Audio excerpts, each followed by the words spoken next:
The goal of this talk is to tell you about some of the research we're doing that we hope will inform some new diagnostic methods that might help us better predict these horses at risk of catastrophic sesamoid bone fracture.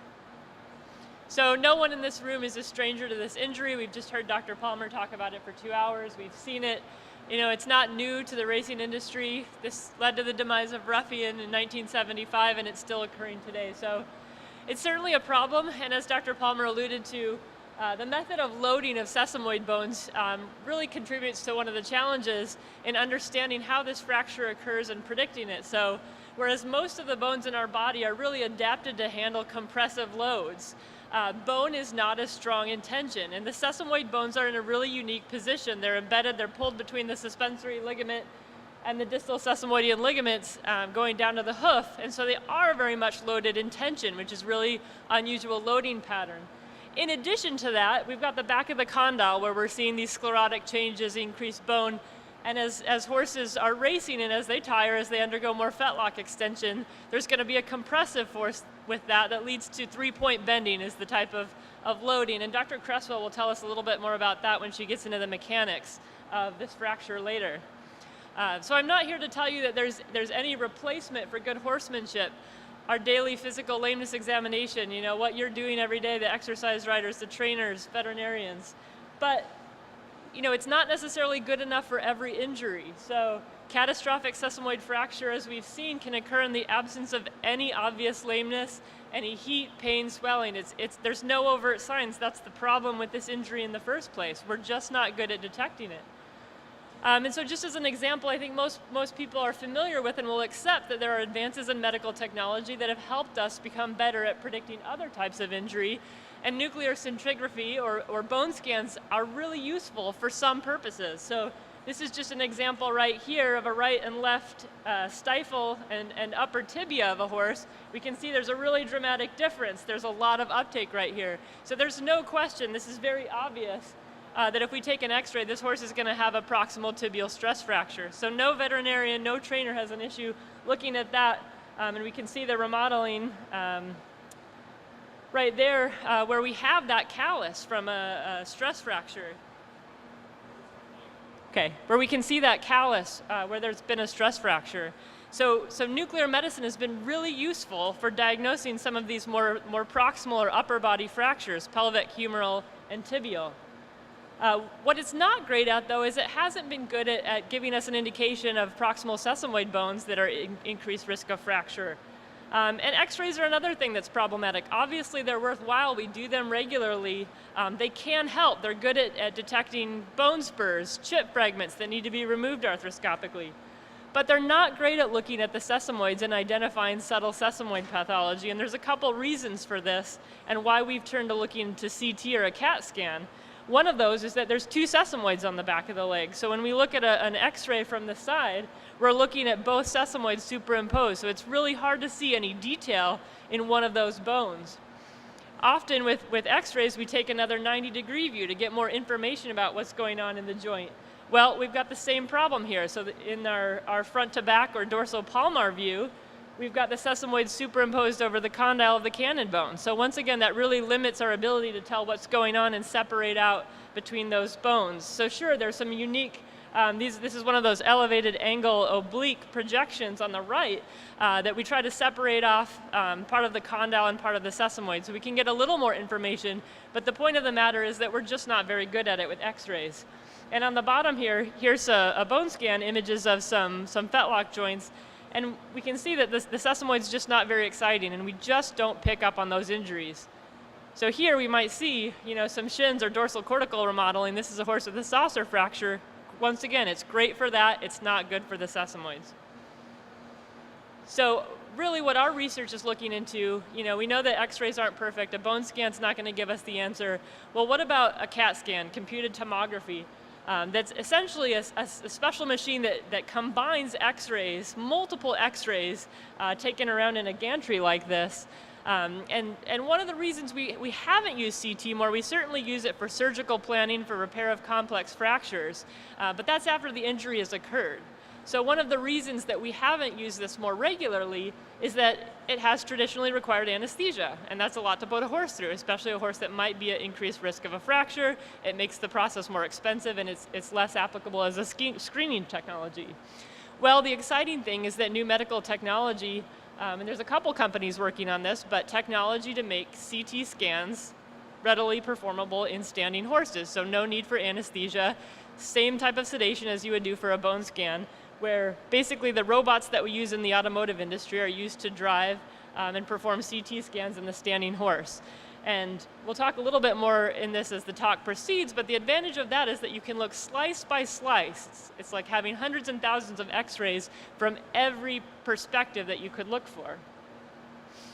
So in our research, we look at, why does any bone fracture? Let's just go back to basics, not the sesamoids. Well, bone strength is really determined by a couple of different factors. One is how much bone is there. So in humans, osteoporosis fractures are really common. We don't see that in horses. That almost never happens. Arrangement, so how is that bone put together? What is the structure of that bone? The struts or the trabecular architecture that Dr. Palmer was talking about, how is that arranged? And then finally the material, so what is bone made of? Well, part of it's mineral calcium phosphate, but there's also organic, there's collagen, there's water, all of those things are important. So what we call the amount and arrangement is called bone morphology. And the good thing is that CT is probably the best imaging method to give us information about bone morphology. And when I use that term, the three big things I'm going to be looking at is density, size, so the overall volume and distribution of the dimensions, as well as orientation. So how are those trabecular struts within the bone organized?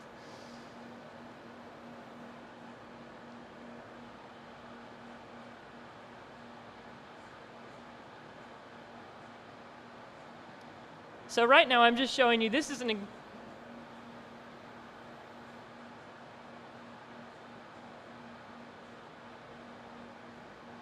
can see this is just an example of a very high resolution CT scan as we're going through a sesamoid. And this one obviously is a fractured one. It's more of a basilar, so the bottom of the bone rather than the mid-body. But we can see that's really, really dense. Sure, there are some spaces in here, vascular channels, some spaces that are kind of like that sponge where there's not much bone, but it's very, very dense. And here we're getting a lot of resolution and looking at that bone in very, very thin slices.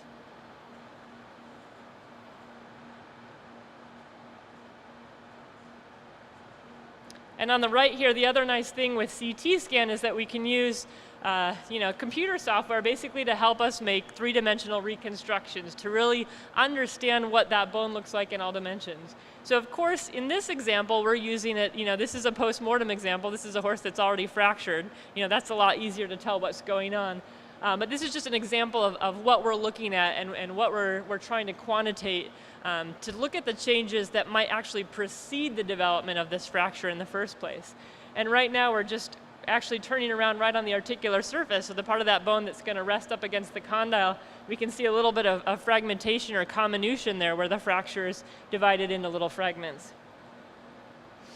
So this is the technology that we've used in our study, and once again, this is a much smaller number of horses, but this is derived from the same NIRA horses that Dr. Palmer described earlier in his much larger study. So we've taken a subset of these horses, horses only with catastrophic sesamoid bone fracture, and then a group of controls of horses that have had other injuries, colic, pneumonia, etc., non-musculoskeletal injuries. And we've compared the sesamoid bones in the fractured limbs and the bilateral, the opposite leg of the horses sustaining fracture, to our control animals that have been euthanized for colic or other unrelated problems. So we've looked at 16 horses, 8 with fractures, 8 without. This is the distribution from 2014 to 2016. And once again, you can just see here in the images differences. On the left is our control sesamoid bone. So white is bone.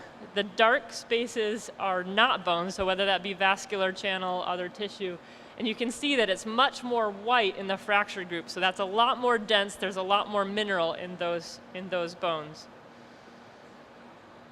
And so the parameters that we look at when we do this, we start with the image here on the left, which has various shades of gray. And what we're going to do is we're going to remove all the soft tissue structures and just assign every pixel a value of 1 or 0. So it's either bone or not bone. And that gives us our bone volume versus just the overall perimeter of the entire structure, which is our tissue volume. And that allows us to calculate bone volume fraction, which is just another fancy word for bone density, which we're interested in. Also trabecular thickness, so that's how thick these struts or these beams are within the bone. And then from our tissue volume, we can calculate those other parameters like sesamoid bone total volume, height, width, depth. And then also, we can take the sesamoid bone, and this is just a section kind of from front to back here, and divide it into 9 subregions to look whether there are regional dependent differences. So is that density, is the bone getting similarly more dense throughout all regions, or is that focused in one part of the bone that's predisposed to fracture? And these are just the measurements that I'll talk about here in just a second, where we've measured width right through the widest section, approximately the mid-body of the sesamoid bone. And then we also measure depth and height. And one thing that is interesting with this study and that we've appreciated by examining more horses is that really is a lot of variability in shape of the sesamoid bones, more so than many of the other bones of the distal limb and skeleton that we look at. And so what we found from this preliminary investigation is that bones from fracture horses are more dense, and that density isn't distributed entirely the same throughout the entire bone. So if we divide it up into these 9 regions, on the very right-hand side of the image is the joint. So the kind of concave area is the part that's articulating with the condyle. And then the part on the left there is the part that's the flexor surface where the fractures originate. So we see anything in this image here that looks red is more dense. So we see a lot more density in the basilar or lower portion of the sesamoid, as well as in the flexor cortex, or the back of that bone. And that was statistically significant just between our pretty small sample size of 8 controls and 8 fractures. So this is similar to what's been reported in other studies for other bones in horses. We know that more dense bones are predisposed to fracture, and this is what we see in sesamoids. And once again, just another reminder with the picture here, how you can even see that on this one single slice, there's a lot more black space on the control bone, the healthy bone, than the fracture bone. The other thing that we found is that the trabecula, the struts, become much, much thicker. And in one sense, this makes sense. Thicker is going to be stronger, but as we'll get into in the second part of the talk, stronger isn't always better. It can mean more brittle as well. So the image here, it just shows the bright white and yellow shows where the thicker trabeculae are oriented on the sesamoid bone. And interestingly enough, we can see that is on the flexor cortex. So that's the site where the fractures originate under this bending and tensile stress and propagate right into the joint. And so that also was a very significant finding in the trabecula thickness was thicker for fractures versus controls.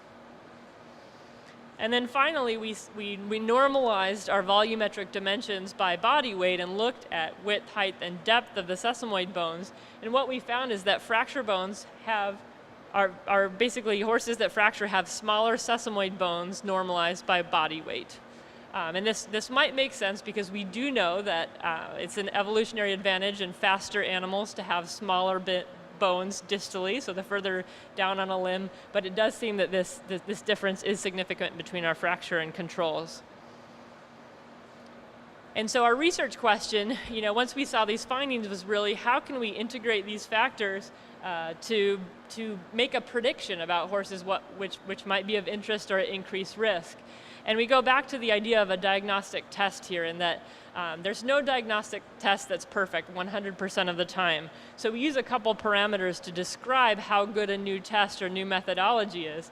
And in doing so, one of the easiest ways to think of that is the true condition, which we know from the necropsy or the autopsy results, compared with what we predict based on combining those CT measurement parameters into a model. And so the true positives and true negatives, that's when we're doing a good job. That's when we're identifying it correctly. And what we try to do is minimize these other type 2 errors that we make where a control is inappropriately identified as a fracture, or vice versa, a fracture identified as a control. And I know these are a little bit small right here, but I just wanted to get across the point that we can make a graph basically of showing how good of a job we're doing, how good is our model at describing fracture risk. And these curves that I'm showing are ROC curves, and basically what happens is if the diagonal line drawn down the middle right here, that's a coin toss, that's a 50-50 shot. So that means your diagnostic test is no good, there's no point in it. The more that curve shifts up here to the left, the better that test is getting. So these are two parameters right here. It's basically density and width, which we found to be most valuable. And just to make that a little bit larger here, that we found that using a model with just those two parameters, we can do a pretty darn good job of assessing which horses were likely to fracture. So it's not perfect. There's always a trade-off in that, between balancing classifying a control as a fracture or a fracture as a control. But really, our area under the curve, so 94% of the time we were able to identify this correctly. And the other two terms I should just mention basically are once again used to assess how good a diagnostic test is, and these are specificity and sensitivity. So we want a test that's good at both of these things ideally. We want a test that's sensitive, so true positive, that means it's going to detect a fracture when there actually is a fracture, and specificity is the true negative, so it's not going to call a healthy horse or a horse that's not at risk. And so once again, we've only done this in a small group of horses. This is not ready to be applied clinically yet, but we're really excited with how much of the variability this model predicts, and we're really excited to apply it to a larger group of horses and to see how good that model is. And so just one other way of thinking about this is, once again, we don't see CT as a test for every single horse as a screening procedure, but for those horses that have been identified at risk, either due to subtle lameness, subtle, unsoundness in both legs with inertial sensor systems, other factors that might put a horse at risk based on the epidemiologic factors that Dr. Palmer mentioned, is that we can make a pretty simple decision tree looking at just two CT-based parameters to decide whether a horse might be at very high risk or not. And so basically we take all of our horses at the top, we make one decision just based off of the bone density measurement we used on CT. So if it's above a certain value, if it's above 89%, we can divide those horses right there, and automatically we've already picked out 7 of the fractures, and we've misclassified just one horse with that one question. Well, we add on a second layer, and we add on width, and so we divide on, once again, another cutoff value there, and we find that we can classify horses correctly just based on those two parameters alone. So this is just one other way of demonstrating how CT has been effective in differentiating horses that have fractured versus control. So this part of the graph right here, this quadrant represents low fracture risk. So once again, these are horses with less dense bones, with wider bones, so they have more bone volume, versus our horses with higher fracture risk, which have more dense bones, as we've seen in the CT, and have smaller widths or narrower sesamoid bones. So we think this is pretty exciting. Once again, it's only 16 horses. It's nowhere near ready to be applied clinically, but that's our goal over the next couple of years, is to apply this to more horses, and then eventually to look at the predictive value in horses that have not fractured. So what we found overall is that the bones are smaller per body weight, they're more dense, which is not unexpected, and they have thicker trabeculae, or those struts in the bone. So really the next step, and Dr. Cresswell will give you a bit of a teaser about where we're headed with this and how this actually makes a difference for you and your horses before they fracture next. But it looks like bone density and width are the most useful. And just while we're switching over, I'll have Dr. Cresswell come up and give the second part of the talk. But are there any questions about what I've presented so far with CT?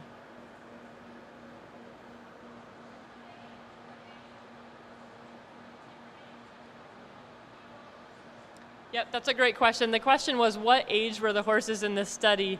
And right now, this is somewhat of a convenient sample. It's basically horses that were obtained during these 2 years. There is an age range, so horses ranging from 3 to 7, I think, was our oldest horse. So, there are some other parameters there. Once again, it's a small sample size. So I think as we get more horses, it would be interesting to divide them into separate, ages, 2-year-olds, versus 6, 7, 8-year-olds. Absolutely.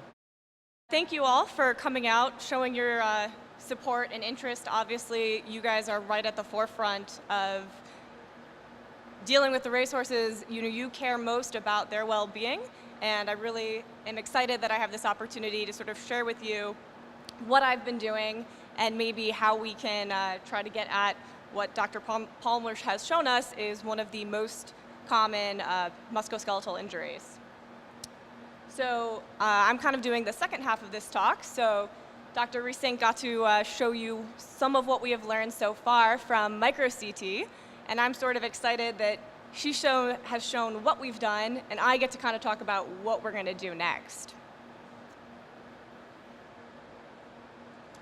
So like I said, we've kind of just shared with you one of our big objectives, which was in cases of proximal sesamoid bone fracture, can we identify differences in the bone morphology than horses that were euthanized not due to a musculoskeletal injury? So has the bone itself actually changed? And we found those changes mostly in density and bone width that were associated with fracture risk. Now, my PhD was actually in mechanical engineering, but I studied bone tissue in response to exercise. So what happens when we exercise? How do our bones respond? And I think most people know the analogy of astronauts. They go off into space. They have no gravity on their bones. Their bone loading changes and is drastically reduced, and that decreases their bone density.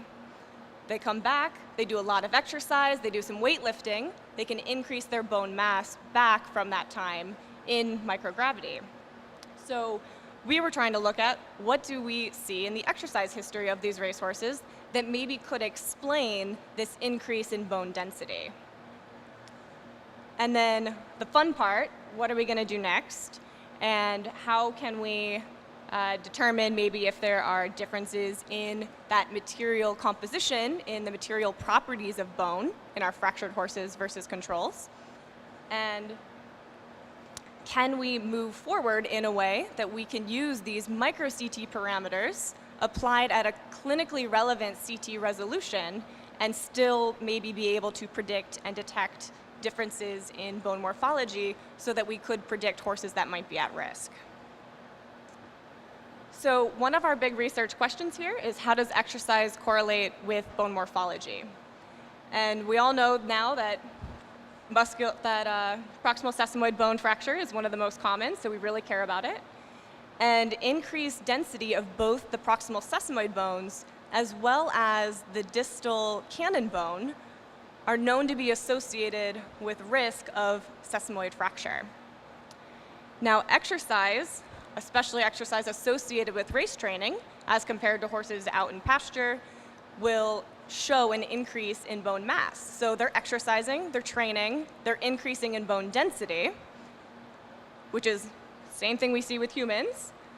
But then the findings of exercise history in the short term sort of vary, where exercise risk can increase when you've got longer accrued distances and more time in active training over a short period of time.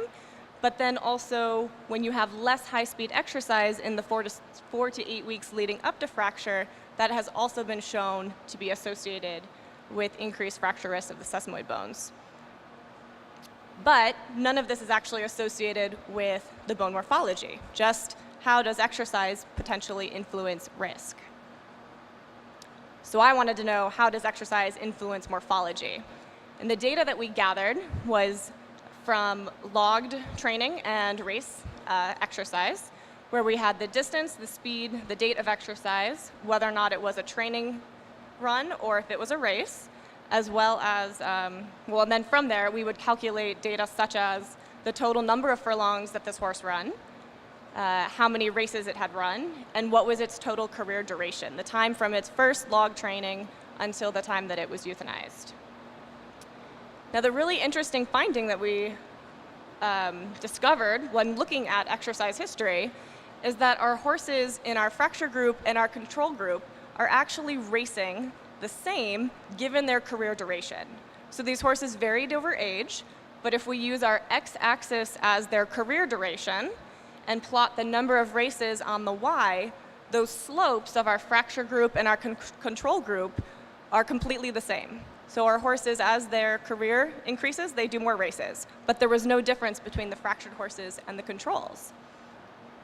However, if we look at the number of weeks of exercise between our fracture controls, which is our plot on the left, or the total accrued furlongs that these horses have run over their entire career duration, we actually see that the fracture group had significantly less weeks of exercise and less total accrued furlongs.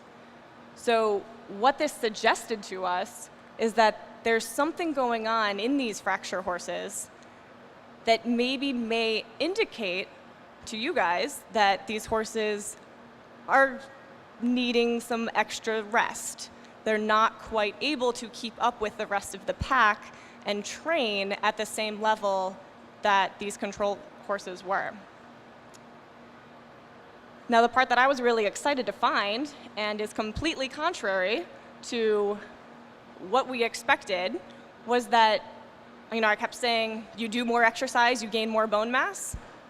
Well, our x-axis now is how many furlongs per week. So if we try to normalize how much are you running in a week versus your bone density, we actually see the opposite relationship than we would have expected.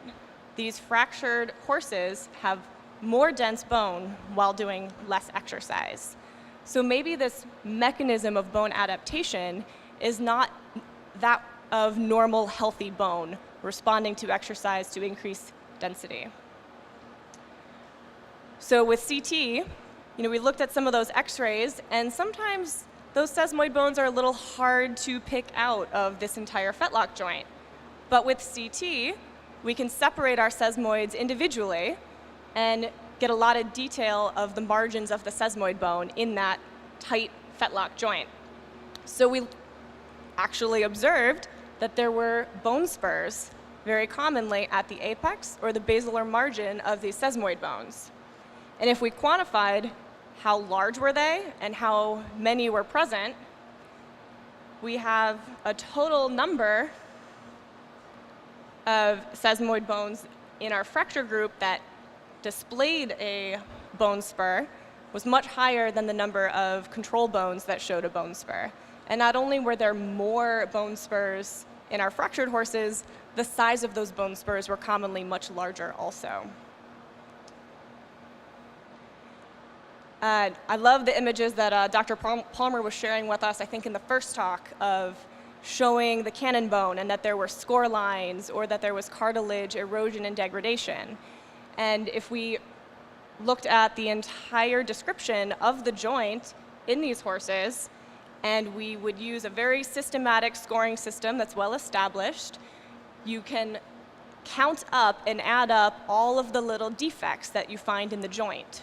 And that number, the higher the number is on this y-axis, you have more damage in the fetlock joint. So you've got more score lines, more cartilage erosion, more bone spurs present, and we see that in our small sample size, our fractured horses did have an overall larger amount of damage than the control horses. And maybe that's also helping to relate back to our exercise history as to why these horses are training less overall. Now, we can look at the whole joint description, but we could also look at tissue level changes associated with OA, or osteoarthritis. So we can take these sesamoid bones and prepare them for some histological measures. We have dipped these thin little sections of bone in very specific stains that allow us to learn things about the tissue health of the sesamoid. So here, I'm going to orient you first that we've got a fractured bone on our left and a control bone on our right. And I first just want to mention how much more dense our fractured bone looks. This is the same kind of finding that this increased density is really a problem. But now if we zoom in to the cartilage surface, where cartilage, healthy cartilage, stains in red, we've got these two bottom images of our cartilage and our fracture and an example of one of our fractures and controls. We see a little bit of damaged cartilage surface on both. There's a little bit of blue right at the top surface, so they both have a little bit of cartilage damage. But then our fractured horse has some bumpiness along that surface of the cartilage. There's some cartilage defibrillation, which is another sign of increased cartilage damage on the sesamoid bone, as well as it has sort of a more pink stain. Some of that red, deep red, did not really work its way into the tissue. That's indicative of less healthy cartilage. We also then saw these bone spurs that I was talking about before. You can see up at the small top picture that there's extra bony growth at the margins of the cartilage, which again are indicative of more OA, as well as changes in the actual cells inside the cartilage tissue, which is telling us that those cells in the tissue are not as healthy. But again, I want to go back to this big explanation of, why do these even fracture? So we've already kind of talked about the morphology. We've seen some differences. They're smaller, they're more dense, maybe they have some unhealthy arthritic changes. But what about the material of the bone itself? Bone is a composite material.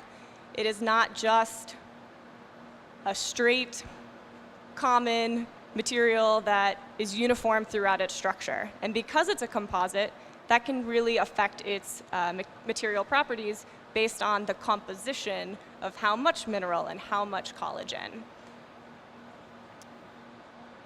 So one of our working hypotheses that we are moving forward with is that bone, when it is very highly mineralized, will be more brittle.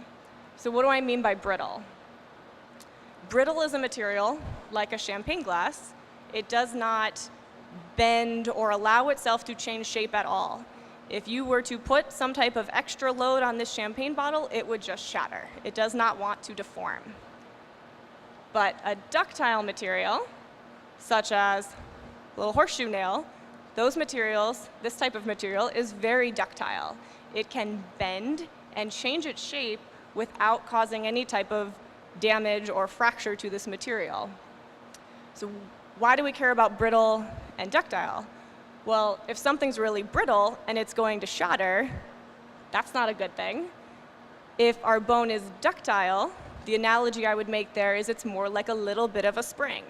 We've talked about how the sesamoid bone is in tension, it's being pulled on in the joint, and if it's a little ductile, it can give and bend and stretch a little bit without leading the bone to fracture. If the bone is very brittle, it's like a solid little pebble, it's a little rock, and it does not want to stretch and will tend towards a quick fracture. So we really believe and are working towards some mechanical testing to confirm that our fractured bones have a higher mineral to collagen content, making them more brittle. Now the other term, mechanical engineer, that I wanted to share with you is fracture toughness. Strength and fracture toughness are two very different things. Strength refers to the maximum load that you can put on a material without it breaking. But fracture toughness refers to how much energy a material can absorb before it fractures. Or in this case, if we look at our graph over here, fracture toughness is the area under the curve.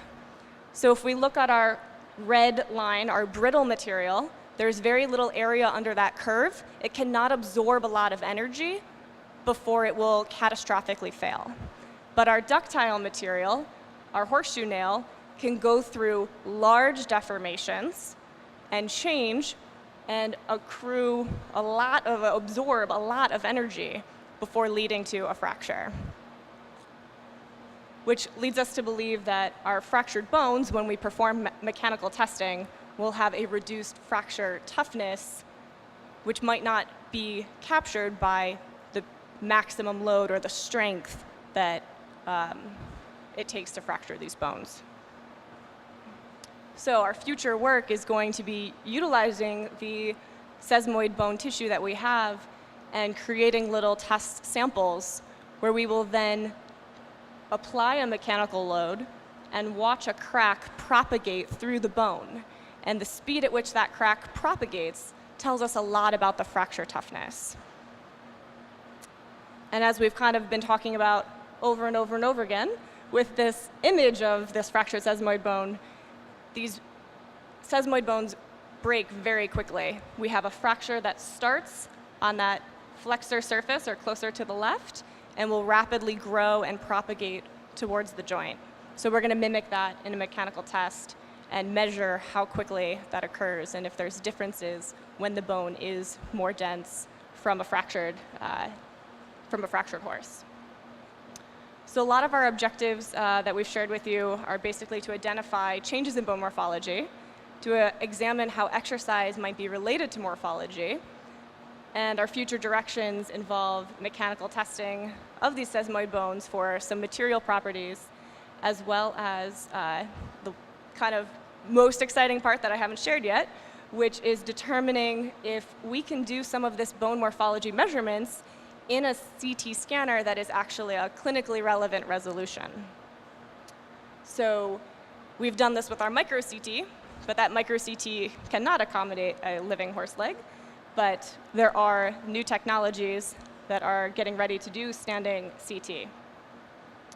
So what is the difference in CT quality between our micro CT that we've told you so much about and clinically relevant CT? And I've got here an example of what we're talking about. Our high-resolution micro CT can detect 50 micron resolution, so very, very high resolution, versus our clinical resolution, which is an order of magnitude above that. But yet you can still see many details here, including some of the increased density along the back of the cannon bone and certain regions of increased density within the sesamoid bone. So now what we're going to test is whether or not this resolution is good enough to still allow us to detect which horses may be at risk based on their bone morphology. I forgot I had an extra one. So yeah, more images where we have this deep area of sclerosis, which when we look at our cross-section of the bone, you can see we've got this area of sclerotic bone that's starting to become necrotic and having a lot of changes that are very unhealthy. So I want to show you kind of the differences that we can really get with CT versus X-ray. So here are two views of biaxial sesamoid fracture. We've got our two views, and I think it's really challenging to see that there's even some extra little chunks of proximal sesamoid bone way down here at the margin of where the two bones meet. But if we change this, and I'll show you some video.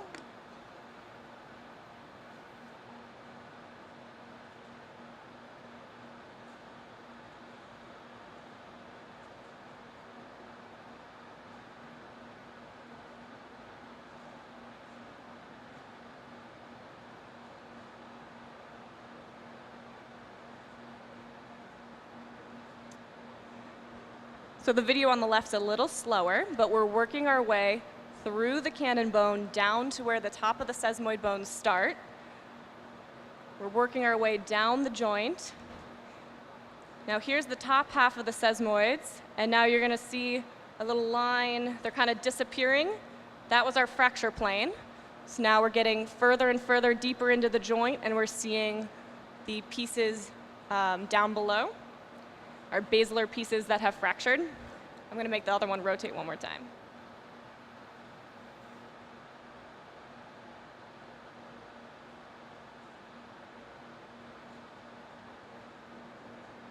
So what's really great about CT is that you're not constrained to several views where you have all these other bones in the way, but we're actually able to then take this three-dimensional image, rotate around, and get a lot of detail. So we're really seeing the pieces of the sesamoid bone that have fractured, and we can notice that one of the sesamoids actually have fractured twice with a transverse fracture as well as a little longitudinal fracture through the bottom piece. So we get a lot more information. And so what I'm really excited to share is that there are new advances in technology that might be working towards a standing CT so that this diagnostic tool might become available, where our next step is basically to assess. We have actually 16 new horses in total, 8 more fractured cases and 8 more controls that we have already imaged with this clinical CT, and we're currently working to see if we recreate our model, what is the specificity and sensitivity of the model at this clinically relevant CT image. So in the future, we'll be looking towards trying to do some type of longitudinal study where we can image horses prior to fracture and follow them over their career to see whether or not we have accurately predicted that they have sustained a fracture or not, with the goal of trying to reduce the amount of fractures that we see overall. So with that, I'd take any questions. Thank you.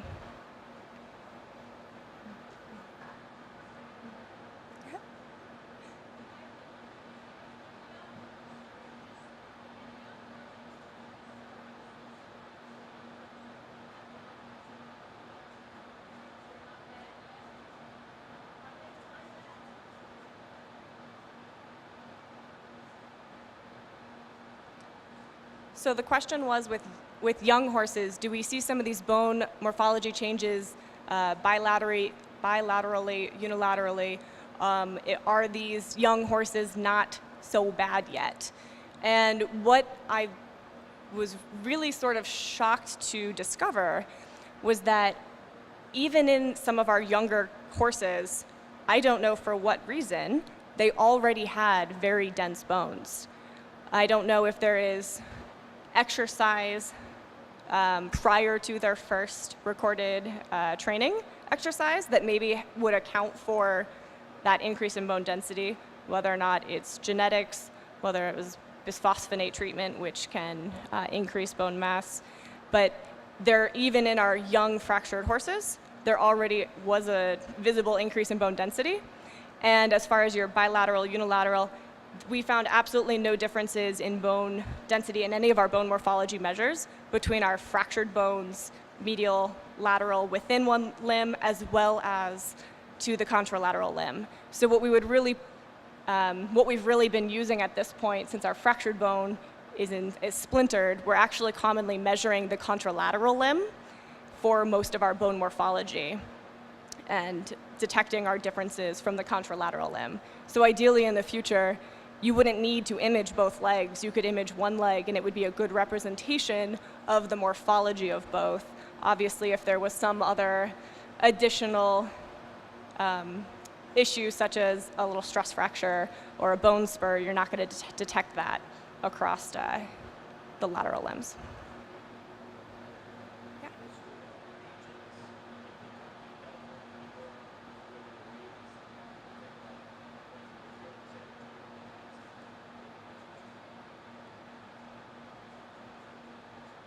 So the question was about whether or not these horses have been at different locations, anything about like their sale history. We have no information about the medical history of these horses. We have the tissue, and we have their logged exercise. Now, all of these horses have come to us from the New York State Gaming Commission as a part of the necropsy program. So these are all horses that at least experienced their catastrophic injury on New York tracks.